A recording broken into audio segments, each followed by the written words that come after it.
তো চলো বন্ধুরা, তোমাদের আজকে একটা জিনিস দেখাবো আর তোমাদের সঙ্গে কিছু কথা শেয়ারও করব। তো চলো দেখতে থাকো। তো বন্ধুরা, এই দেখো দেখো, এটা পমফ্রেট মাছ। সবাই তো জানে এটা পমফ্রেট মাছ।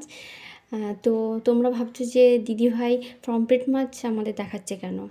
তো পমফ্রেট মাছটা তোমাদের দেখাচ্ছি কেন কি এই পমফ্রেট মাছটা আজকে নিয়ে এসেছে ও রান্না করার জন্য। তো এই পমফ্রেট মাছটা দেখে আমার একটা কথা খুব মনে পড়ে গেল, তো তোমাদের সঙ্গে শেয়ার না করে আর পারলাম না।